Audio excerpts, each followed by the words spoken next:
నమస్తే. అసెంబ్లీ సమావేశాలు జరుగుతుండగా అసెంబ్లీ ముట్టడిస్తూ ఉన్నాయి కొన్ని విద్యార్థి సంఘాలు. ఇవాళ మనం చూడొచ్చు మార్నింగ్ నుంచి కూడా ఇప్పటి వరకు కూడా విద్యార్థి సంఘాలు వాళ్ళకి ప్రభుత్వం ఏర్పడినప్పటి నుంచి ఇప్పటి వరకు కూడా అన్యాయం చేస్తూ ఉందని చెప్పి కూడా వాళ్ళు అసెంబ్లీ ముట్టడి చేస్తూ ఉన్నారు. ఒకవైపు ఏమో అసెంబ్లీలో సమావేశాలు జరుగుతూ ఉంటాయి, ఇంకోవైపు ఏమో భారీ ఎత్తున విద్యార్థి నాయకులు ఏదైతే పీడిఎస్ సంఘం ఏదైతే ఉందో విద్యార్థి నాయకులు వచ్చి కూడా ఇక్కడ ఆందోళన వ్యక్తం చేస్తున్న పరిస్థితి కనిపిస్తూ ఉన్నాయి. ప్రధానంగా వాళ్ళ డిమాండ్స్ అయితే ఏదైతే జాబ్ క్యాలెండర్ అని ప్రభుత్వం చెప్పిందో, ఎన్నికలకు రాకముందు 2 లక్షల ఉద్యోగాలు అని చెప్పింది, జాబ్ క్యాలెండర్ అని చెప్పింది. అదేవిధంగా మొన్న ప్రవేశపెట్టినటువంటి బడ్జెట్లో కూడా ఏదైతే విద్యారంగానికి 30% కేటాయించాలని చెప్పి కూడా, అదేవిధంగా ఇలా విద్యా రంగానికి సంబంధించి అనేక సమస్యలు ఇలా రాష్ట్రంలో తెలంగాణ రాష్ట్రంలో ఇబ్బందులు పడతా ఉన్న పరిస్థితి కనిపిస్తూ ఉంది కాంగ్రెస్ ప్రభుత్వం వచ్చిన తర్వాత అని చెప్పి కూడా వాళ్ళు ఆవేదన వ్యక్తం చేస్తున్న పరిస్థితి కనిపిస్తూ ఉంది.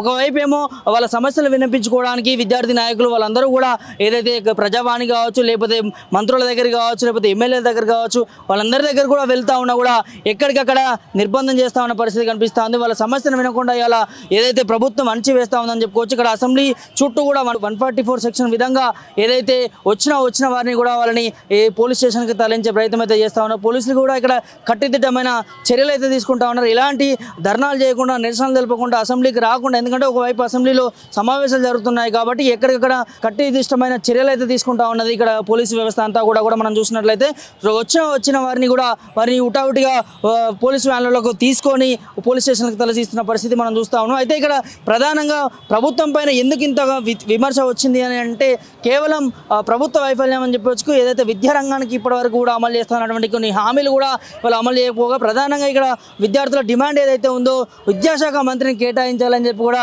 ఇవాళ వాళ్ళు ఆవేదన వ్యక్తం చేసే పరిస్థితి కనిపిస్తుంది. మరికొంతమంది వస్తూ ఉన్నారు, 10ల సంఖ్యలో కావచ్చు, ఒక్కొక్కరిగా వచ్చి అసెంబ్లీని ముట్టడించే ప్రయత్నం అయితే చేస్తూ ఉన్నారు. భారీ ఎత్తున వచ్చి ఏదైతే ఖచ్చితంగా అసెంబ్లీని ముట్టడిస్తాము, ప్రభుత్వం హామీలు ఏదైతే ఉన్నాయో అవి అమలు చేసే వరకు కూడా మా పోరాటాలు ఆగమని చెప్పి కూడా ఇక్కడ ఏదైతే విద్యార్థి సంఘాలు చెప్తున్న పరిస్థితి చూస్తూ ఉన్నాం. అక్కడ పోలీసులు కూడా చూడవచ్చు, వచ్చిన వారిని వచ్చినట్టుగానే వాళ్ళని తీసుకుపోతున్న పరిస్థితి చూస్తూ ఉన్నాం. వారు రోడ్డు పైన బైఠాయించి ఇక్కడ ధర్నా చేస్తూ ఉన్నాం, ముట్టడి చేస్తూ ఉన్న పరిస్థితి చూస్తూ ఉన్నాము.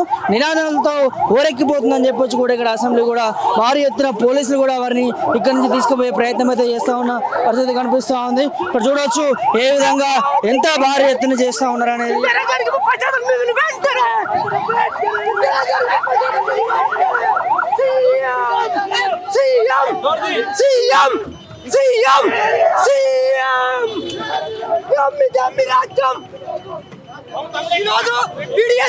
తెలంగాణ రాష్ట్ర కమిటీ ఆధ్వర్యంలో విద్యారంగానికి నిరుద్యోగ సమస్య పరిష్కరించాలని ఈ రోజు ముట్టడి కార్యక్రమం నిర్వహించడం జరిగింది. కానీ ఇక్కడ భారీ బందోబస్తుతోనే రేవంత్ రెడ్డి గారు పరిపాలన మొత్తం కార్పొరేట్ సంస్థకే మోసిన పరిస్థితి ఈ రోజు ఉంది. కాంగ్రెస్ ప్రభుత్వం మేనిఫెస్టోలో 10 విద్యారంగానికి 15% నిధులు కేటాయిస్తానని ప్రకటించింది. ఆ ప్రకటించినప్పటికీ కూడా ఈ రోజు అమలు చేయకపోగా ఈరోజు కేవలం 7% నిధులు ప్రకటించింది. దీని మూలంగా విద్యా సంస్థలు అందరూ కూడా ఇబ్బంది పడే పరిస్థితి తమ మేనిఫెస్టో ప్రకటించడం జరిగింది. పార్టీ పీడిఎస్ విద్యార్థుల ఆధ్వర్యంలో అరెస్టులు చేయడం చాలా దుర్భర పరిస్థితి.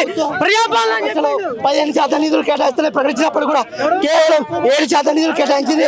ఇది విద్యారంగానికి పూర్తి నష్టదాయకంగా ఉంది.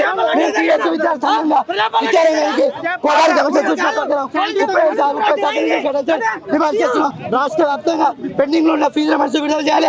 ఏదైతే అసెంబ్లీలో జాబ్ క్యాలెండర్ ప్రకటిస్తారని చెప్పారు, అది ప్రకటించట్లేదు. ఇది కూడా ప్రజా ప్రభుత్వం చెప్పి విద్యార్థులందరూ కూడా నొక్కుతున్న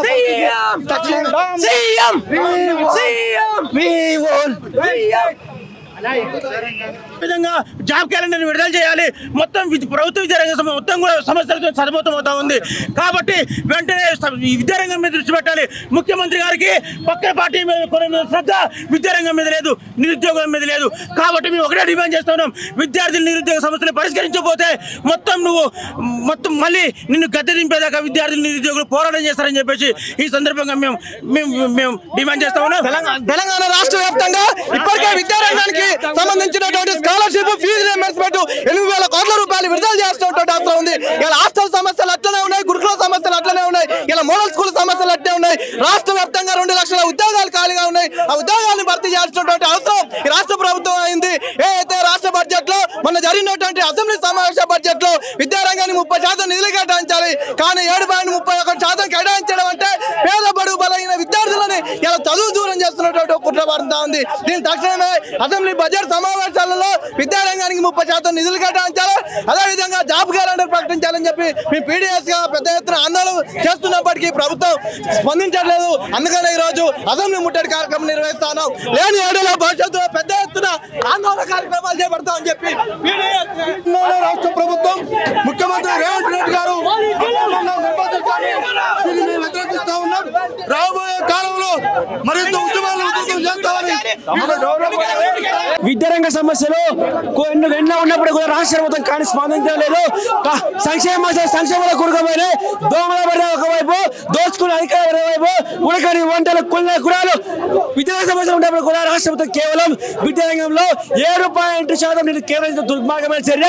వెంటనే రాష్ట్ర బడ్జెట్ లో 30% నిధులు కేటాయించి విద్యారంగం ఆదుకోకపోతే అదేవిధంగా విద్యాశాఖ మంత్రిని వెంటనే పీడీఎస్ డిమాండ్ చేస్తా ఉన్నాం.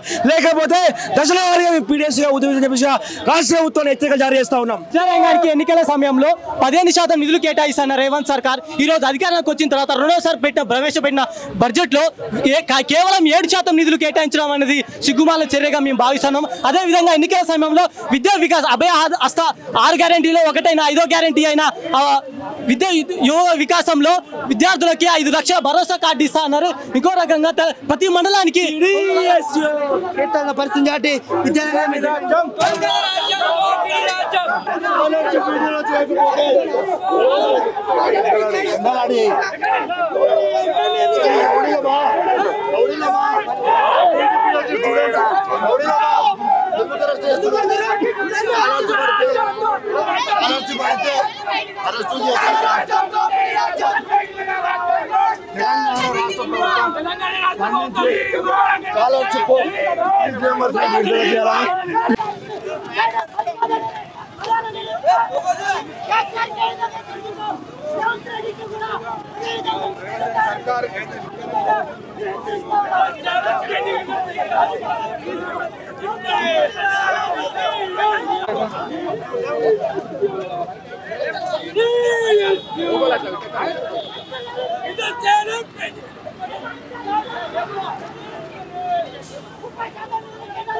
ప్రధాన డిమాండ్ ఏదైతే విద్యారంగానికి సంబంధించిన ఇవాళ కాంగ్రెస్ ప్రభుత్వం అధికారంలోకి వచ్చిన తర్వాత విద్యారంగాన్ని ఏ విధంగా నిర్లక్ష్యం చేస్తూ ఉందనే అంశాన్ని ఇలా ముట్టడి చేస్తూ ఉన్న పరిస్థితి మనం చూస్తూ ఉన్నాము.